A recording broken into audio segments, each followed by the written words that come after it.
জননীং শারদাং দেবীং রামকৃষ্ণাং জগদ্গুরুং পাদপদ্মে তয়োস্থিত্বা প্রণমামি মোহন। ঠাকুর, মা এবং স্বামীজিকে প্রণাম জানিয়ে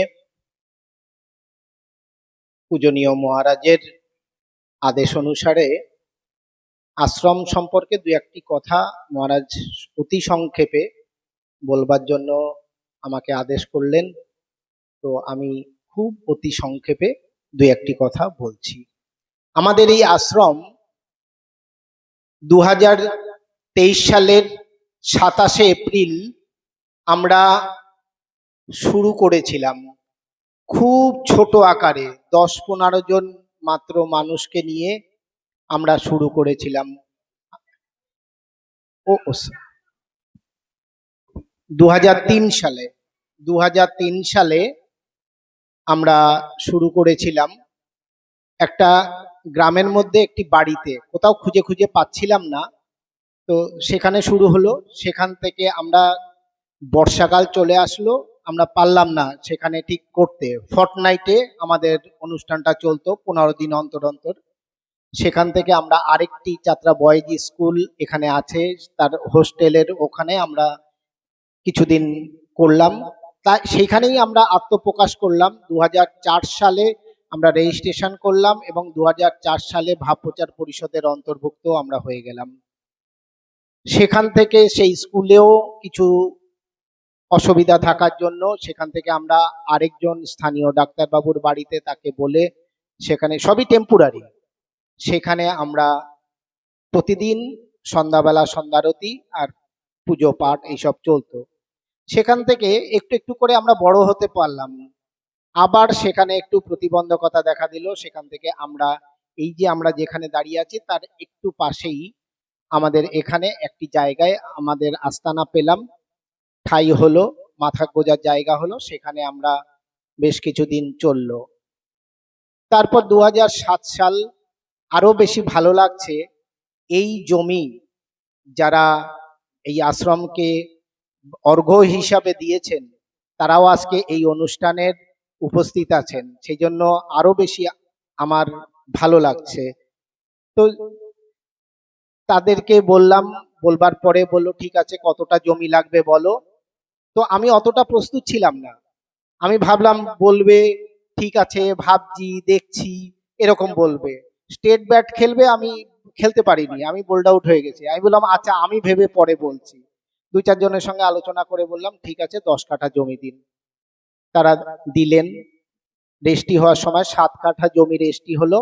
হবার পরে এবং রেস্টির সময় ওনারাও আবার উল্টে রেস্টি খরচাও আমরা জোগাড় করতে পুরো পাচ্ছিলাম না বলে কিছু টাকাও আবার দিলেন। রেস্টি হয়ে গেল। আমরা বললাম যে আরেকটু জমি দিলে ভালো হতো। বললো ঠিক আছে তোমরা করো, ভালো যদি হয় তাহলে নিশ্চয়ই আমরা আবার দেব।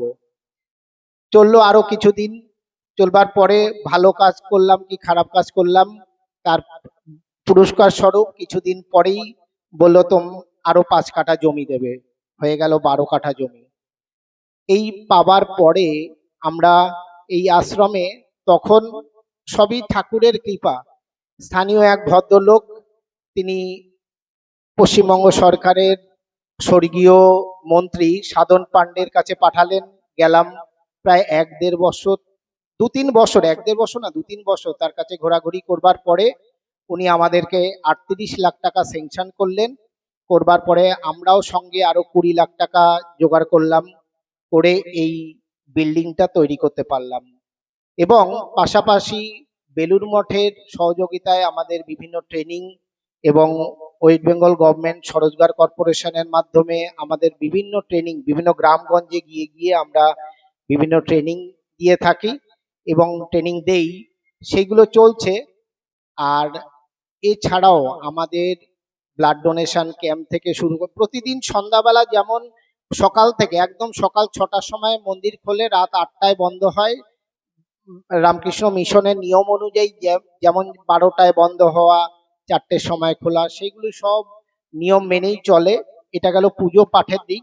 আর সমাজসেবার বিভিন্ন যে দিকগুলো থাকে সেইগুলো আমরা বিভিন্ন জায়গা থেকে টাকা সংগ্রহ করে বিভিন্ন স্টুডেন্টদের আমরা স্টাইপেন্ড দিই, ফলে আমাদের এখানে ইয়ং ছেলে মেয়েদের একটা বড় স্ট্রেংথ আছে, তারা আসে। আর এছাড়াও আমরা বছরের মানে পুজোর শুরু থেকে শাড়ি, কম্বল, ধুতি, এই সমস্ত কম্বল আমরা বিভিন্ন জায়গা থেকে পেয়ে যাই। সেগুলো আমরা আমরাও আবার বিভিন্ন গ্রামগঞ্জে অনেক ইন্টেরিয়ারে, মানে আমরা তো ইন্টেরিয়ারে আছি, তার থেকেও আরো ইন্টেরিয়ার নেজার, হাসনাবাদ, হিঙ্গলগঞ্জ, এইসব জায়গায় গিয়ে গিয়ে আমরা দিয়ে আসি কম্বলগুলো। এছাড়া আমাদের বিভিন্ন নৃত্য ক্লাস হয়, আঁকা আবৃত্তি, এই ধরনের বিভিন্ন ধরনের অনুষ্ঠান হয়, ব্লাড ডোনেশন ক্যাম্প থেকে শুরু করে কোচিং সেন্টার। এছাড়াও লাইব্রেরি আছে, আমাদের নিজস্ব আশ্রমের লাইব্রেরি আছে। এগুলো মোটামুটি আমরা এইভাবেই চলছি। আর ঠাকুরমা স্বামীজির কৃপায় আমাদের ভালোভাবেই আশ্রম চলছে। আশ্রমের মধ্যে খুব সুন্দর, মানে যারা এই আশ্রমের এই প্রথম থেকে সৈনিক, মানে বা ভক্ত, বা এই আশ্রমের খুব সুন্দরভাবে আমাদের মিলেমিশে, এত সুন্দরভাবে সবার ডেডিকেশন এত ভালো, সেই জন্য আশ্রমটা হয়তো মায়ের করুণায় এত সুন্দরভাবে চলছে। আর একটা ছোট্ট ঘটনা বলে আমি আমার বক্তব্য শেষ করছি। আমি সবসময় আমার একটা ভিতর থেকে, এটা আমার ব্যক্তিগত অনুভূতি, সেটা আমি সবসময় বলি, আমাদের এই আশ্রমে মা আছেন। আমি দেখলেন বক্তৃতা শুরু করার সময় শুধু মায়ের প্রণাম করলাম, বাকি আর ঠাকুর স্বামীজি প্রণাম নিয়ে নেবেন। আমি সবসময় আমার একটা অনুভূতি, এই আশ্রমে মা আছেন। তো এই পরশুদিন পর্যন্ত আজকে যে প্রসাদ হবে, প্রসাদের গ্যাস জোগাড় করতে পারছিলাম না। তো সন্ধ্যাবেলা গিয়ে একরকম রাগারাগি করে মাকে গিয়ে বললাম যে একটা ব্যবস্থা কিছু একটা করো, নালে তো। তা তার 1 ঘন্টার মধ্যেই আমি এখানে ওখানে ফোন করছি, 1 ঘন্টার মধ্যেই গ্যাসের ব্যবস্থা হয়ে গেল। তো এটা বাদ বাকিটা আপনাদের বোঝবার ব্যাপার।